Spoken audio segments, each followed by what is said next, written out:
آمنوا به وأسمعوا عليه الصلاة وأجمعوا أن يجعلوه في غيابة الجب وأوحينا إليه لتنبئنهم بأمرهم هذا وهم لا يشعرون۔ سلسلہ کلام یہاں تک آپ پہنچا تھا کہ بالآخر حضرت یعقوب علیہ السلام کے بیٹوں نے باپ کو قانع کر لیا، باپ مان گئے، بھائی کو لے کر بیابان جانے میں کامیاب ہو گئے، اور جیسے ہی حضرت یوسف علیہ السلام کو لے کر گئے مال مویشی چرانے کے بہانے سے، وہیں سے اپنی تصمیم کو، اپنے ارادے کو، اپنے عزم کو عملی جامہ پہنانے کی کوشش کی، کیونکہ پہلے سے منصوبہ یہ بنایا ہوا تھا کہ حضرت یوسف علیہ السلام کو راستے سے ہٹانا ہے اور آہستہ آہستہ باپ کی توجہ کا مرکز ہمیں بننا ہے۔ کیسے لے کر جاتے ہیں اور یہ پورا ماجرا ہوتا ہے تو کام کیا کرتے ہیں، یجعلوہ فی غیابۃ الجب، کنویں میں ڈال دیتے ہیں۔ جب کنویں میں ڈالتے ہیں پہلی بات جو سمجھ میں آتی ہے وہ یہ ہے کہ حضرت یوسف علیہ السلام بچے تھے جو اپنا دفاع نہیں کر سکتا ہے، اور اتنی زیادہ تاکیدات اس قرآن کی آیات کی اس بات کی طرف ناظر ہیں کہ وہ بچے تھے، کیونکہ اگر اپنا دفاع کر رہے ہوتے تو اتنا زیادہ دغدغہ جناب یعقوب علیہ السلام کو نہیں ہوتا۔ جیسے ہی کنویں میں ڈالتے ہیں دیکھتے ہیں کہ ذرہ برابر حضرت یوسف علیہ السلام کے چہرے پہ مایوسی نہیں ہے، پریشانی بھی نہیں ہے، اور رو بھی نہیں رہے، جبکہ طبیعی سی بات ہے کہ آپ اگر کسی بچے کو نقصان پہنچانا چاہیں تو سب سے پہلا اس کا جو رد عمل اور ریئیکشن ہوتا ہے وہ روتا ہے، گریہ کرتا ہے۔ مثلا فرض کریں آپ امتحان کے طور پہ کسی بچے کو دیوار سے نیچے گرانے کی کوشش کریں تو سب سے پہلے وہ رونے کی کوشش کرتا ہے، چیختا ہے، چلاتا ہے، روتا ہے، اور اس کا رونے کا فلسفہ ایک ہی ہوتا ہے کہ کوئی اس پہ رحم کرے یا کوئی اس کی مدد کرے، نصرت کرے اور آہستہ آہستہ اس کو نجات دے۔ لیکن تعجب کی بات یہ تھی کہ جناب یوسف علیہ السلام کو کنویں میں پھینک رہے ہیں اور ذرہ برابر نہ شور کیا، نہ پریشانی کا اظہار کیا، بالکل مسکراتے ہوئے کنویں میں جب وہ پھینک رہے تھے جا رہے تھے۔ وجہ کیا ہے؟ وجہ یہ کہ خداوند عالم کا وعدہ ہے، اور وعدے سے ہٹ کے یعنی قانون الہی ہے کہ جو بھی خوف خدا رکھتا ہے، صرف یعنی خدا سے خوف کھاتا ہے، تو خداوند عالم کا یہ قانون ہے کہ پوری کائنات کو اس سے ڈراتا ہے اور اس کے اندر اطمینان ہوتا ہے۔ سکون، اطمینان، آرامش، یہ خدا کا قانون ہے، اور اس کے لیے ضروری نہیں ہے کہ انسان زندگی کے کس لمحے میں ہو، ممکن ہے بچپنے میں ہو، ممکن ہے جوانی میں ہو، نوجوانی میں ہو، بڑھاپے میں ہو، کسی زمانے میں آدمی اس کمال پہ پہنچ جائے۔ خدا کا قانون اپنی جگہ پہ مسلم ہے کہ جو خدا سے ڈرتا ہو، پوری کائنات کو خدا اس سے ڈراتا ہے، اور پوری کائنات سے وہ ڈرتا نہیں ہے بلکہ پوری کائنات اس سے خوف زدہ ہوتی ہے۔ اور یہی وجہ تھی کہ جناب یوسف علیہ السلام اس بچپنے میں مرحلہ کمال کے اس قلے پہ جا پہنچے تھے کہ خداوند عالم ڈائریکٹ اپنے اطمینان کو، اپنے سکون، آرامش کو اس پہ نازل کیے ہوئے تھے۔ جیسے ہی اس امر کو دیکھتے ہیں تعجب ہوتا ہے کہ حضرت یوسف علیہ السلام کو بجائے کہ گریہ کریں، ڈریں، بڑے اطمینان کے ساتھ انہوں نے روانہ کر دیا اور وہ بھی چلے گئے۔ بعض لوگوں نے کہا کہ حضرت یوسف علیہ السلام کے ساتھ جو اتنا زیادہ ان کو حسد ہوا، یا حضرت یعقوب علیہ السلام کا ان کے ساتھ جو رویہ ایک امتیازی سلوک کیا انہوں نے، وہ اس وجہ سے تھا کہ یہ یتیم تھے، پہلے بھی شاید اشارہ کیا ہو، یعنی یتیم ہونے کی وجہ سے حضرت یعقوب علیہ السلام پیار کرتے تھے۔ تو اگر یہ بات ہے تو یتیم یہ تو نہیں تھے، بنیامین بھی یتیم تھے، بنیامین چھوٹے تھے نا ان سے، تو بنیامین بھی یتیم تھے، ان کے ساتھ یہ رویہ کیوں نہیں تھا؟ دوسری بات کہ اگر یتیم ہونے کی بنیاد پہ ہی حضرت یوسف علیہ السلام کے ساتھ اتنی عقیدت تھی اور اظہار محبت کرتے تھے، یتیم کی وجہ سے کیوں بنیامین کے ساتھ نہیں ہے؟ اس سے پتہ چلتا ہے کہ یتم اور یتیمی یہ معیار نہیں تھا کہ یہ بچپنے میں ماں کا سارا ان کے ساتھ سے ہو گیا ہے تو ان کو نوازش کی زیادہ ضرورت ہے، محبت کی زیادہ ضرورت ہے. اگر یہ ہوتا تو یہ امتیازی سلوک بنیامین کے ساتھ بھی ہوتا. دلیل دیگر یہ ہے کہ اگر یہی یتم کی وجہ سے بیشتر تھا تو پھر حسد ان بھائیوں کا بنیامین کے ساتھ کیوں نہیں تھا؟ کیوں فقط یوسف علیہ السلام کے ساتھ حسد کرتے تھے؟ یہ قرائن اور شواہد اس بات پر گواہ ہیں کہ خود حضرت یوسف علیہ السلام کے اندر کمال موجود تھا، جس کمال کی وجہ سے والد کی توجہات کا مرکز بنے ہوئے تھے. اور یہ طبیعی سی بات ہے. آپ بھی معاشرے کے اندر چلے جائیں، بعض چھوٹے بچے صرف بچے ہونے کی وجہ سے بعض لوگوں کی توجہ کا مرکز نہیں ہوتے ہیں جب تک ان کے اندر کوئی کمال نہ ہو، اور جیسے ہی ان کے اندر کمال آتا ہے وہ توجہ کا مرکز بن جاتے ہیں. مثلا اگر ایک بچہ ہے بچپنے میں 4-5 سال کی عمر میں قرآن حفظ کر لیتا ہے تو یہ حفظ قرآن جو کمال ہے، اس کمال کی وجہ سے لوگوں کی توجہ کا مرکز بنتا ہے، لوگ ان سے محبت کرتے ہیں. البتہ یہ الگ بات ہے کہ بعض محبت ہی کرتے ہیں اور بعض حسد کرنا شروع کر دیتے ہیں. بس کوئی کمال ہوتا ہے جس کمال کی بنیاد پہ لوگوں کی توجہات اس بچے کی طرف مرکوز ہو جاتی ہیں. تو حضرت یعقوب علیہ السلام میں جو افراط محبت پایا جاتا تھا حضرت یوسف علیہ السلام کی نسبت، وہ انہی کمالات کی بنیاد پہ تھا، اور ان کمالات کی وجہ سے والد کی محبت کا مرکز بھی تھے اور اپنے بھائیوں کے لیے حسد کا باعث بھی وہ خود بنے ان کمالات کی وجہ سے. اور وہ کمالات وہ چونکہ دیکھ نہیں سکتے تھے، اس لیے آہستہ آہستہ حضرت یوسف علیہ السلام کو راستے سے ہٹانے کی کوشش کرتے ہیں. بس جب کنویں میں جا رہے ہیں تو اطمینان جو ان کو ہو رہا ہے، یہ اطمینان انہی کمالات کی بنیاد پہ ہے، اور یہ کمالات کے لیے کوئی سن معیار نہیں ہے. یعنی خدا کے راستے پہ چلنے کے لیے ضروری نہیں ہے کہ انسان ایک خاص سن میں پہنچے تب خداوند عالم کی طرف سے کمالات کا مستحق قرار پائے. نہ، بسا اوقات بچپنے میں بھی انسان ان کمالات اور ان منازل پہ فائز ہو سکتا ہے کہ جس میں ممکن ہے 40-50 سال تک دوسرے لوگ نہ پہنچ پائیں. جس طرح کہ امام جواد علیہ السلام کی زندگی بھی ہمارے سامنے ہے.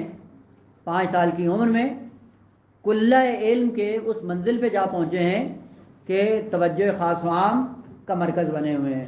اور پھر آہستہ آہستہ بنی عباس نے جو ان کے ساتھ امام کے ساتھ مناظرات کرائے، ان سے پتہ چل رہا ہے کہ 5 سال کی عمر میں ان کمالات پر پہنچے ہیں کہ جن کمالات پہ 40-50-60 سال تک کا انسان نہیں پہنچ پاتا ہے.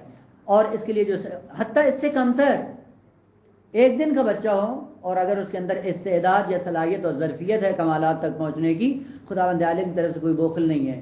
جس طرح کہ جناب عیسیٰ علیہ السلام ایک دن کے ہیں، اور جیسے ہی وہ حضرت مریم لے کر آتی ہیں تو فوراً لوگوں نے جب ہجوم کیا اور عفت حضرت مریم کو مورد سوال قرار دیا، فوراً وہاں پہ ان کی زبان گویا ہوئی اور آ کے فرماتے ہیں انی عبداللہ آتانی الکتاب وجعلنی نبیہ. یہ کمالات خداوند عالم نے مجھے اس عالم میں دیے ہیں. پس کمالات خداوند عالم سے لینے کے لیے صلاحیت کی شرط ہے. اب وہ صلاحیت کب مرحلہ نصاب کو پہنچتی ہے، اس کے لیے کوئی سن اور عمر کا کوئی خاص حصہ مد نظر نہیں ہے. یہی وجہ تھی کہ جب انہوں نے کنویں میں ڈالا بڑے اطمینان کے ساتھ چلے گئے، اور اطمینان خداوند عالم کی طرف سے تھا، اور ذرہ برابر ان کی ذات میں خوف ظاہر نہیں ہوا. جیسے اطمینان کے ساتھ کنویں میں چلے جاتے ہیں، وہیں پہ حضرت جبرائیل علیہ السلام نازل ہوتے ہیں. وَأَوْحَيْنَا إِلَيْهِ کہ ہم نے اس مرحلے میں وحی کی الیہ حضرت یوسف علیہ السلام کی طرف. البتہ یہ خود ایک اختلافی مسئلہ ہے کہ آیا اس وقت حضرت جبرائیل علیہ السلام نازل ہوئے. البتہ ابھی اس میں فلم میں ذہن نہ جائے، کیونکہ وہ جو حضرت یوسف علیہ السلام کی انہوں نے فلم بنائی ہے، فلم میں ایک فرشتہ آیا ہے کہ جس کا نام انہوں نے جبرائیل رکھا ہوا ہے. نا، فلم کی بات نہیں ہو رہی، قرآن کی بات ہو رہی ہے.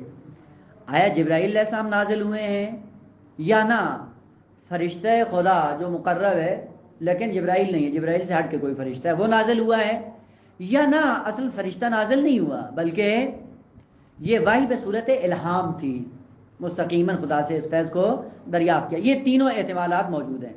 انشاءاللہ اگر حضرت مریم کی بات میں پہنچے انشاءاللہ تو وہاں پہ عرض کریں گے کہ جبرائیل علیہ السلام کن شخصیات پر نازل ہوتا ہے اور کتنی بار نازل ہوتا ہے۔ اجمالاً وہاں پہ روایات کا مضمون یہ ہے کہ حضرت جبرائیل علیہ السلام فقط اولی العزم انبیاء پر نازل ہوتا ہے، اور ان کے لیے بھی یہ نہیں ہے کہ صبح و شام آنا جانا لگا رہتا ہے اس کا، نہ، محدود تعداد میں۔ مثلا ظاہراً اگر اشتباہ نہ کروں تو ہے کہ جناب موسیٰ علیہ السلام کے لیے پوری زندگی میں 5 مرتبہ حضرت جبرائیل علیہ السلام نازل ہوئے ہیں، اس سے زیادہ نہیں۔ اب وہاں سے پھر عظمت سیدہ کا آپ اندازہ لگا سکتے ہیں کہ پیغمبر اسلام کے دنیا سے جانے کے بعد اصلاً بی بی کو جو محدثہ کہا جاتا تھا، اس کی ایک وجہ یہ تھی کہ حضرت جبرائیل علیہ السلام ہمیشہ بی بی کی خدمت میں موجود تھے، اور یہیں سے عظمت بی بی کی نمایاں ہو جاتی ہے کہ وہ اولی العزم انبیاء بھی 4-5 مرتبہ سے زیادہ اس مرتبے پہ نہیں پہنچے ہیں کہ حضرت جبرائیل علیہ السلام سے ہم کلام ہوں، جبکہ جناب سیدہ پوری زندگی جتنا بھی باپ کے بعد زندہ رہیں 24 گھنٹے محو گفتگو تھی جناب جبرائیل علیہ السلام۔ لہذا یہ احتمال دینے کا حتماً حضرت جبرائیل علیہ السلام نازل ہوئے ان پر، نہ، یہ یقینی نہیں ہے۔ کوئی اور فرشتہ نازل ہوا کا، یہ بھی ابھی یقینی بات نہیں ہے۔ الہام ہوا، تینوں احتمال موجود ہے۔ البتہ انشاءاللہ جو روایات کی طرف مراجعہ کریں گے پتہ چل جائے گا کہ کون سا احتمال موجود ہے۔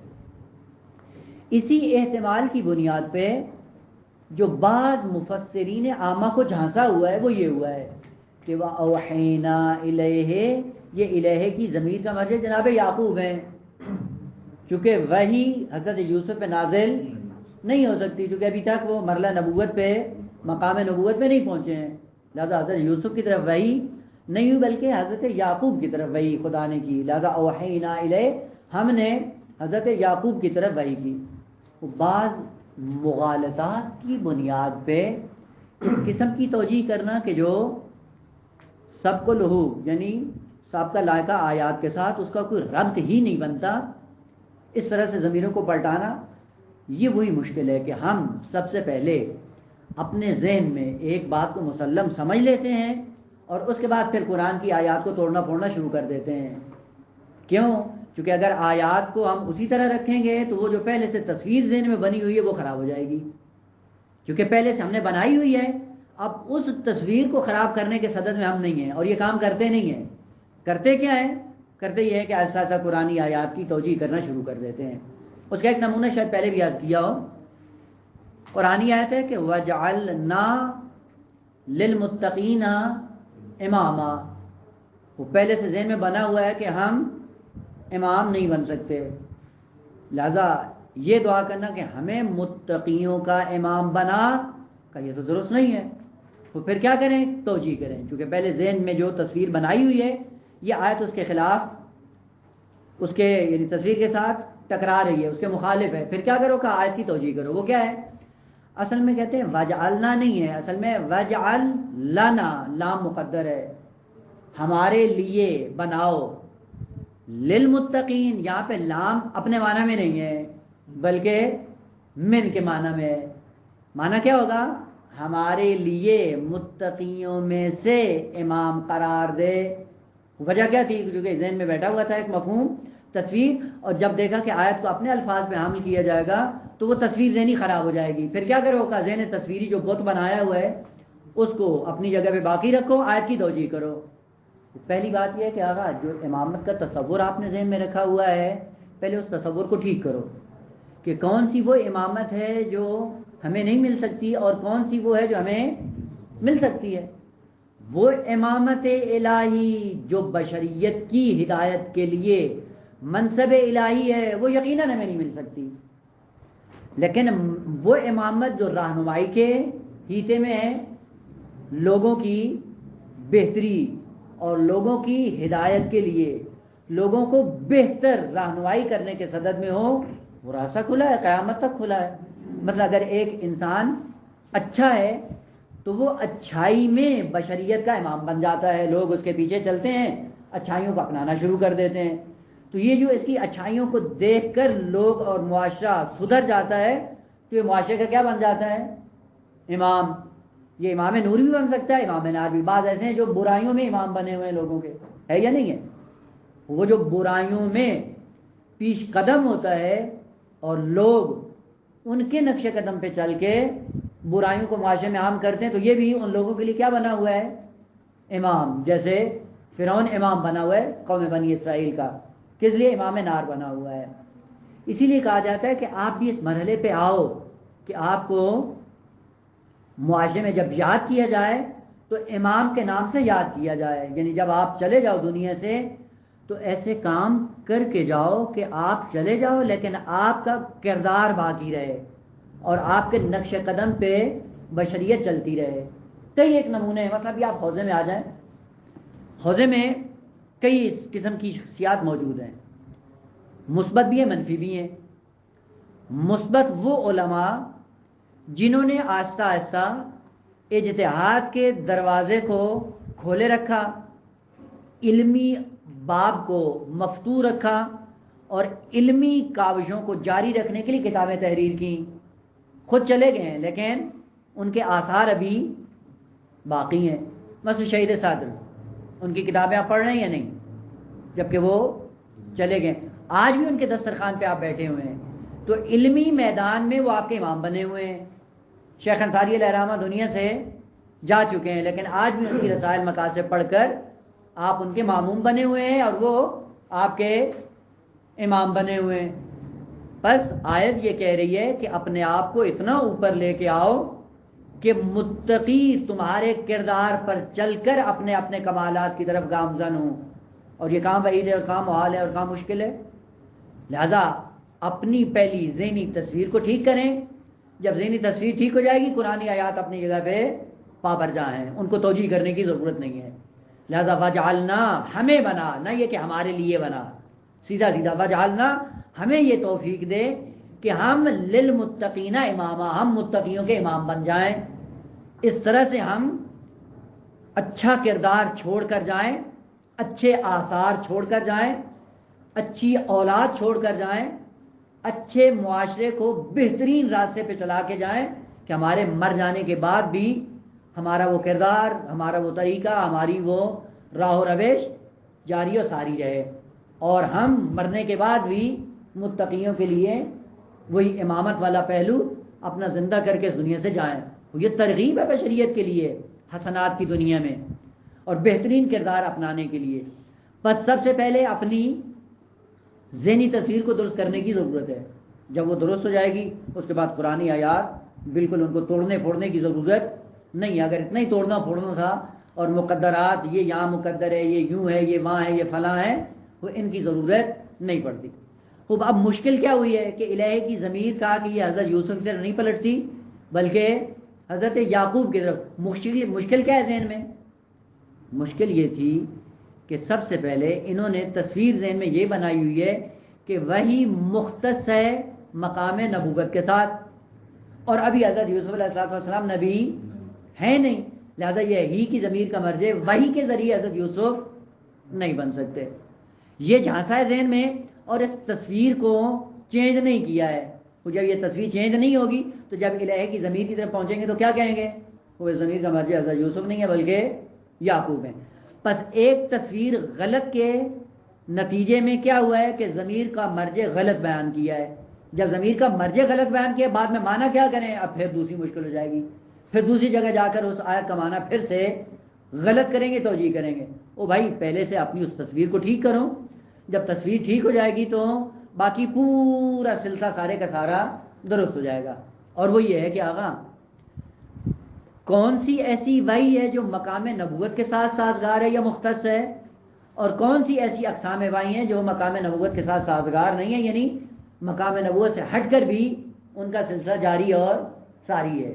یہ ذہن میں رکھ لیں. یہ شاید ممکن ہے بار بار یہ مطلبات میں بھی تکرار ہو.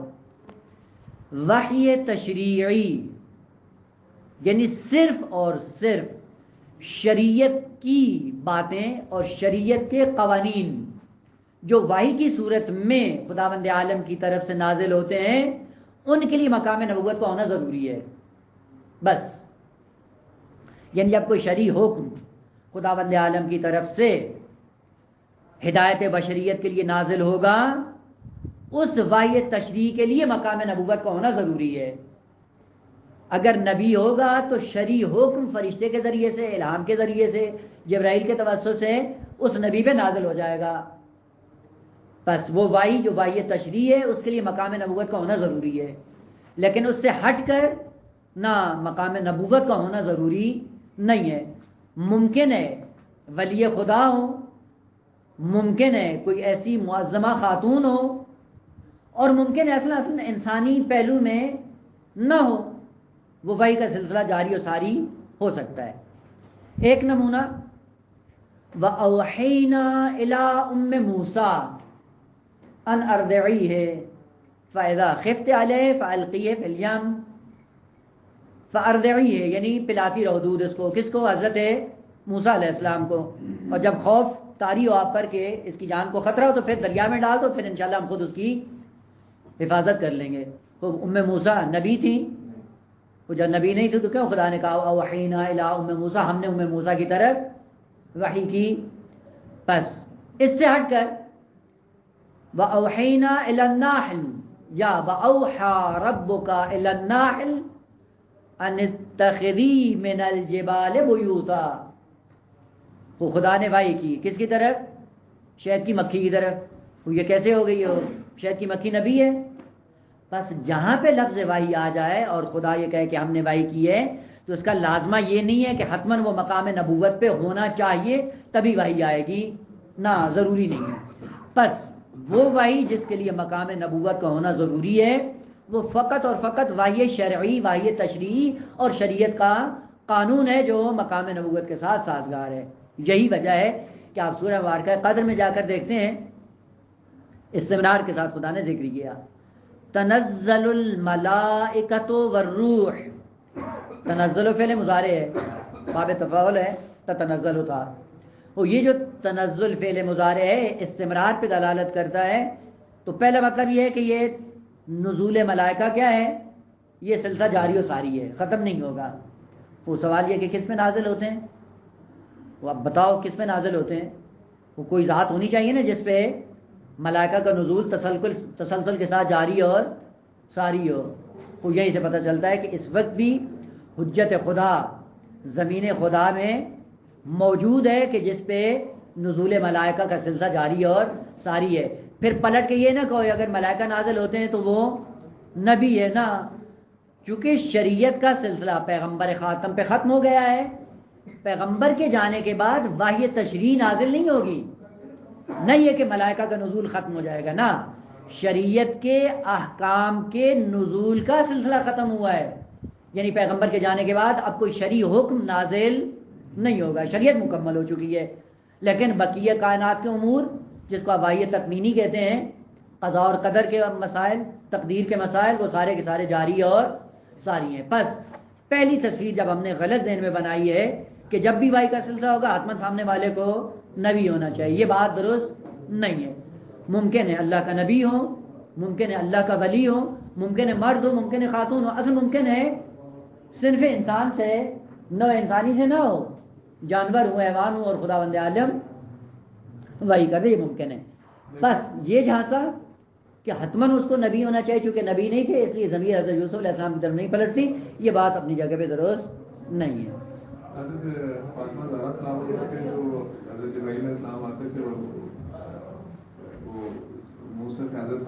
جی جی، اس میں شرعی ایک حکم بھی موجود نہیں ہے.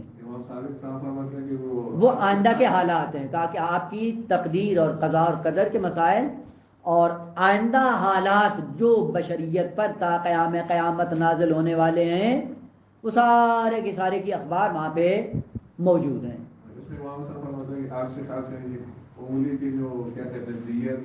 سب کچھ موجود ہے، لیکن یہ عرش خط جو ہے انگلی کی دیر آیا پہلے پیغمبر پہ نازل ہو چکی یا نہیں ہو چکی ہے.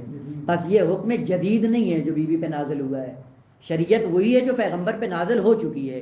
اور انہی شرعی احکام کو محفوظ کرنے کے لیے مصحف فاطمہ کو بی بی نے تشکیل دیا ہے کہ کل کو وہی احکام شرعی میرے والد بزرگوار کے کہیں ضائع نہ ہونے پائے. یہی وجہ ہے کہ جب اس پہ عمل نہیں ہوا تو آج پوری شریعت کے اندر دیکھیں مسلمانوں کے اندر اختلافات اپنی جگہ پہ موجود ہیں کہ آیا یہ شرعی حکم یوں ہے یا یوں ہے. وہ وجہ کیا تھی کہ اس شریعت سے منحرف ہو گئے جو پیغمبر اسلام پہ نازل ہوئی تھی.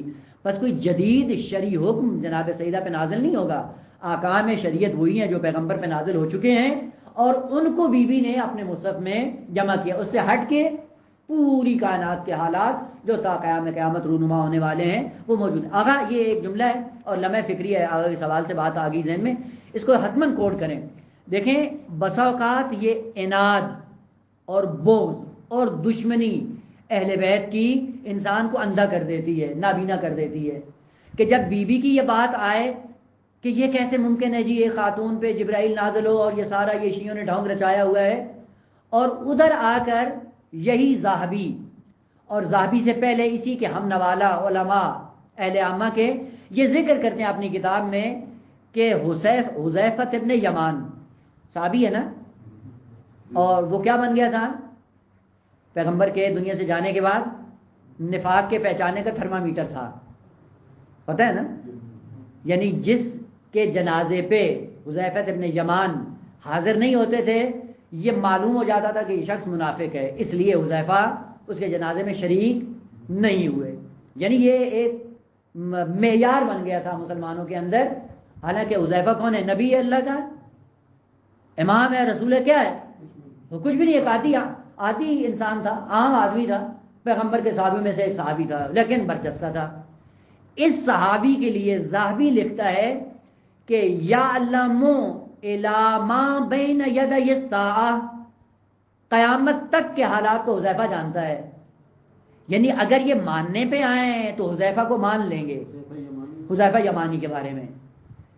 حذیفہ کے لیے یہ اگر لکھ دیں تو یہ بات ٹھیک ہے, یہ حذیفہ قیامت تک کے حالات جانتا تھا. اور یہی بات اگر جناب سیدہ کے بارے میں ان کے پیٹ میں درد ہونا شروع ہو جاتا ہے. یہ سوائے اناد اور بغض کے کوئی اور چیز نہیں ہے. اہل بیت کا بغض اور اناد ان کو اندھا اور بہرا کر دیتا ہے کہ فضائل اہل بیت نہ سننے کے لیے یہ تحمل کرتے ہیں اور نہ بیان کرنے کے لیے ان کے اندر سکت ہوتی ہے. وہ اگر حذیفہ الی ما بین یدی الساعہ کے مسائل کو جانتا ہے تو وہ تو ایک ادنا سا غلام ہے در اہل بیت کا, اصل خاک پا نہیں ہے اہل بیت کے مقابلے میں. وہ جب اس کے لیے تم مان لیتے ہو تو بیوی کے لیے اگر ان فضائل کو بیان کیا جائے تو وہ کیوں پیٹ میں درد ہوتا ہے, کیوں دکھ ہوتا ہے, کیوں تکلیف ہوتی ہے. بس مقام واحی یا کمال واحی کے لیے نبی کا ہونا ضروری نہیں ہے. ہاں جہاں پہ واحی تشریح کا تعلق ہوگا وہاں پہ جس پر بھی واحی تشریح نازل ہوگی وہ حتماً مقام نبوت پہ فائز ہوگا. بس وَأَوْحَيْنَا إِلَيْهِ, ہم نے وحی کی کس کی طرف؟ حضرت یوسف علیہ السلام کی طرف. اور بعض والیات بالکل 2 اور 2 4 کی طرح. کیا وحی کی؟ لَتُنَبِّئَنَّهُمْ, مستقبل میں آپ اپنے بھائیوں کو آگاہ کرو گے. من امرہم ہذا, یہ ساری کارستانیاں جو آپ کے ساتھ یہ کر رہے ہیں, یہ جتنی بھی جہالت کے سائے میں آپ پہ مظالم ڈھا رہے ہیں, مستقبل میں آپ ان کو بتاؤ گے کہ تم نے ماضی میں کیا کیا کیا. وہم لا یشعرون, جبکہ اس وقت ان کو شعور نہیں ہو. یعنی جب یہ جاہل ہوں گے اور یہ اپنی کارستانیاں بھول جائیں گے تو ان کو یاد دلائے گا. تو اگر یہ الہی کی ضمیر کا مرجع حضرت یعقوب ہوں تو لَتُنَبِّئَنَّهُمْ بِأَمْرِهِمْ هَذَا وَهُمْ لَا يَشْعُرُونَ, اس کا معنی کیا کریں گے؟ یہاں پہ تو مخاطب حضرت یعقوب نہیں ہے کہ الہی کی ضمیر کا مرجع آپ یعقوب کو قرار دو. بات حضرت یوسف علیہ السلام کی چل رہی ہے. حضرت یوسف کے ساتھ یہ ہوا, یہ ہوا, یہ ہوا, اور حضرت یوسف کو جب کنویں میں ڈال رہے تھے تو ہم نے اس کی طرف وحی کی. کیا کہ عنقریب آپ اپنے بھائیوں کو ان کے معذرت سے آگاہ کرو گے, جبکہ یہ اس معذرت سے کیا ہو چکے ہوں گے؟ غافل, جاہل اور بے شعور. یعنی بے شعوری کے عالم میں جب یہ آپ کے معذر میں آئیں گے سرزمین مصر میں تو ایسا ایسا آپ ان کو آگاہ کرو گے کہ کیا کیا تم نے یوسف کے ساتھ, کیا کیا تم نے یوسف کے بھائی کے ساتھ, اپنے والد کے ساتھ کیا تم نے بدماشیاں کی, کیا تم نے مظالم ڈھائے. اب وہاں پہ کون آگاہ کرے گا؟ حضرت یوسف, یعقوب نہیں ہے. بس الہی کی ضمیر کا مرجع حضرت یوسف علیہ السلام ہے, نہ کہ حضرت یعقوب. اور اگر حضرت یعقوب بھی ہوں, فرض کر لیں ان کے ضمیر کے نتیجے میں کہ لَتُنَبِّئَنَّهُمْ, مستقبل میں خبر دیں گے. وہ مستقبل میں تو جناب یعقوب نے خبر نہیں دی ہے. قرآن نے جن آیات کے سائے میں یہ ذکر کیا, کس نے ان کو آگاہ کیا ہے؟ حضرت یوسف نے. وہ فوراً جیسے یہ مصر کی سرزمین پہ آتے ہیں تو حضرت یوسف نے کیا کہا, کیا تمہیں پتہ ہے کہ تم نے یوسف اور اس کے بھائی کے ساتھ کیا سلوک کیا؟ ایک دم فوراً چونک گے, فوراً کہتے ہیں اِنَّکَ لَأَنْتَ یوسف, وہ یوسف تو ہے. اب وہاں پہ کہا ہاں میں یوسف ہوں اور یہ میرا بھائی بنیامین ہے جس کے ساتھ تم نے اس قسم کا رویہ نامناسب اپنایا، اور آج خدا نے ہمیں عزت دی کہ ہم عزیز مصر بنے ہوئے ہیں اور پورا مصر ہمارے ہاتھ میں، نہ فقط ہمارے ہاتھ میں، پورے کا پورا مصر ہمارا بردا ہے، ہمارے غلام ہے۔ عجیب بات نہیں آنا، جو ایک امر میں خدا کا عبد بن جائے، خدا دیکھے پوری کائنات کو اس کا عبد بنا دیتا ہے۔ اور آتے تھے حضرت یوسف علیہ السلام کے معذر میں لکھ کر دیتے تھے کہ ہمارے پاس پیسہ نہیں ہے گندم لینے کا، زمینیں ساری لے لیں، پیسہ سارا لے لیا، جب پیسہ اور زمینیں ختم ہوگی تو اب کیا ہے کہ ہم اب آپ کے غلام بنتے، ہمیں گندم دو، کھانا دو، یعنی حکومت کے اوپر بوجھ بن جاتے تھے، حکومت کے اندر بھرتی ہو جاتے تھے، اور حضرت یوسف علیہ السلام ان کو کھانا کھلاتے تھے۔ وہ پوری بشریت کو اٹھا کر حضرت یوسف کا عبد بنا دیا۔ اور یہ قانون ہے، مشکل ہماری ہے کہ ہم ان قوانین پہ عمل نہیں کرتے ہیں۔ وَإِلَّا خدا نے جس طرح سے جناب یوسف علیہ السلام کو وعدہ دیا ہے، پوری کائنات کو وعدہ نہیں دیا ہے یا نہیں ہے؟ یہ قرآن کی آیت ہے، میری تو بات نہیں ہے نا، لیکن افسوس یہ کہ ہم ان آیات کو اپنی زندگی کا منشور نہیں بناتے ہیں۔ ما من دابۃ الا علی اللہ رزقها، کوئی بھی ایسا جنبندہ روئے زمین پہ نہیں ہے، جنبندہ حرکت کرنے والا، مراد انسان صرف نہیں ہے، جو بھی روئے زمین پہ حرکت کرتا ہے کیا ہے؟ اللہ رزقها، خدا اس کے رزق کو تامین کرتا ہے۔ تو جہاں پہ سانپ مچھلی بچھو کو خدا رزق دے رہا ہے، وہاں پہ ہمیں کیوں شک پڑ جاتا ہے خدا کی ذات پہ؟ یہ خدا نے ہمیں مخاطب کر کے کہا ہے یا نہیں کہا ہے؟ وہ کہا ہے۔ خوب اگر کہا ہے تو ہمیں یقین کیوں نہیں آتا ہے؟ ہمیں خدا کی بات پہ اعتماد کیوں نہیں ہے؟ چونکہ ہمیں اعتماد نہیں آتا، ہمیں یقین نہیں آتا، اس لیے پھر ایسا ایسا اپنے یقین نہ ہونے کو دین کے اندر شرائط کر کے کہتے ہیں دین کے اندر کمزوری پائی جاتی ہے۔ وہ تم اس منزل پہ آ جاؤ جس منزل پہ خدا نے کہا ہے کہ اگر تمہیں یہ یقین ہو جائے کہ میں رازق ہوں، اس کے بعد دیکھو میں تمہیں دیتا ہوں یا نہیں دیتا ہوں۔ لہذا روایت کا مضمون کیا ہے؟ کہا کہ جس طرح کا عبد میرے بارے میں حسن ظن رکھتا ہے، میں اسی طرح کا سلوک اس کے ساتھ کرتا ہوں۔ کل بھی اشارہ کیا تھا کہ اگر خدا کو مشورے دے کے کہو یہ نہیں کرو میرے ساتھ یہ کر، تو خدا وہی کر دیتا ہے۔ وہ اعتقاد ایسا بنایا وہ خدا ویسے کر دیتا ہے۔ اگر اعتقاد اس سے بالاتر ہو کہ خدا میں ہر مشکل سے نکال سکتا ہے بغیر اس کے خدا کو مشورہ دیں یا اس کے سامنے آپشن رکھیں کہ یہ نہیں ہے یہ کر لو، وہ خدا ویسے کرتا ہے۔ اسی لیے دیکھیں حضرت ابراہیم علیہ السلام کا اعتماد جب آتا ہے تو کیا ہے؟ جب جبرائیل آ کے کہتا ہے اللہ کا حاجہ، کیا کہا کہ آپ کو کوئی ہے ضرورت ہے؟ چونکہ عموماً ہمارا یہ تعارفاتی جملہ ہوتا ہے، کسی سے ہم نے کوئی نیکی نہ کرنی ہو تو وہاں پہ کہتے ہیں جی کوئی ضرورت ہو تو ہمیں بتائیے گا، ہم حاضر ہیں۔ وہ جب وہ بتا دے تو اس وقت چپ جاتے ہیں۔ کچھ تعارفاتی جملے یوں ہی ہوتے ہیں، اپنے آپ کو بھی دھوکہ دیتے ہیں اور دوسرے لوگوں کو بھی دھوکہ دیتے ہیں۔ وہ حضرت جبرائیل نے آ کے تعارف کیا، اللہ کا حاجہ، کوئی ہے ضرورت، کوئی مشکل حل کروں؟ کیا کہا؟